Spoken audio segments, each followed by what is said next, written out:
When you're in Taipei, you might come across this. This is the guabao, and it's a specialty of northern Taiwan. Also known as a Taiwanese hamburger, guabao is one of the few Taiwanese delicacies that has made it big outside of the island. And they're basically from Fuzhou. 300-400 years ago, Chinese immigrants start from the south of China to Taiwan.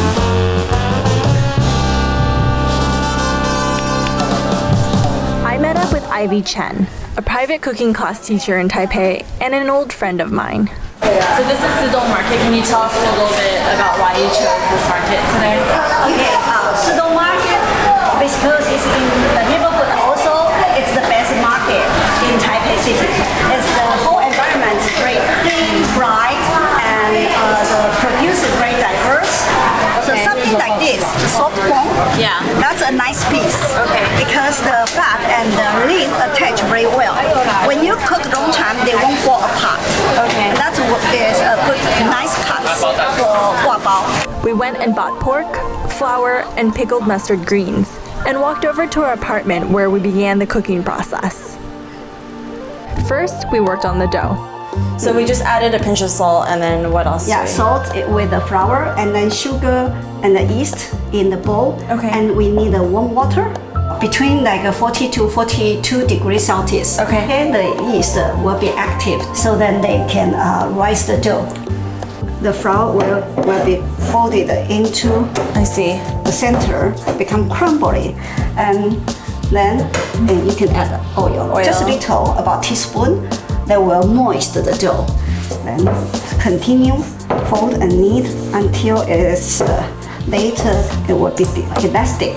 This will take about 40 minutes to 1 hour in room temperature. It's become a little bit smooth. Can I touch it? Yeah. I just want to see.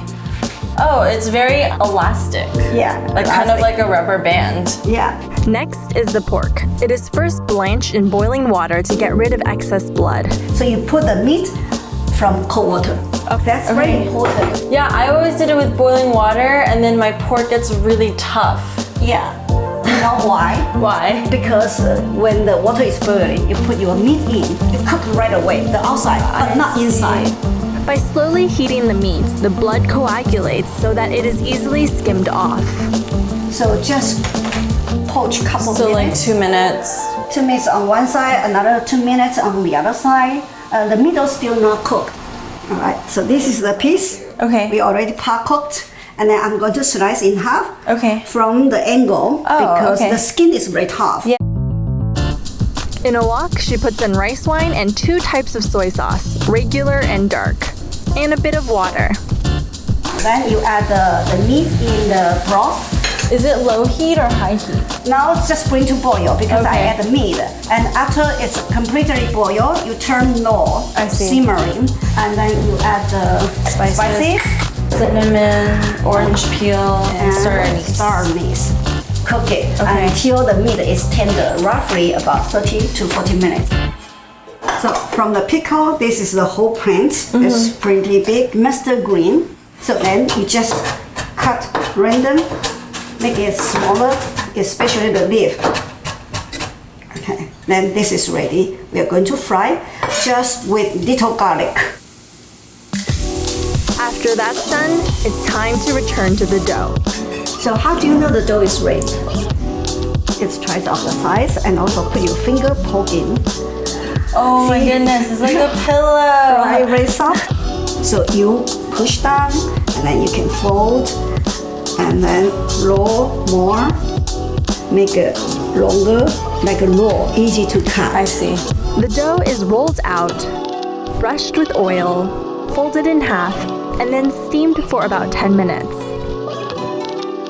The whole thing is assembled with peanuts and cilantro for taste. While Guabao is celebrated internationally today, its origins are rooted in religion. Guabao is one of the worship food. It's a festival food. The festival is called Weiya. That's also explain why we prepare guabao. Look like a wallet.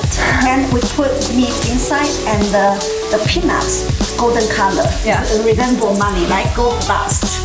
So this is a symbolic meaning. We wish the gods say something good to the heaven and bring more fortune for the coming year. Hey guys, I actually met Ivy 3 years ago at her cooking class here. She's the one that taught me how to make xiaolongbao. I've since forgotten, and I learned guabao from her. If you want to learn more about Ivy's cooking class, click the links below. Watch this for more videos on Taiwanese food, and don't forget to subscribe to Goldthread too.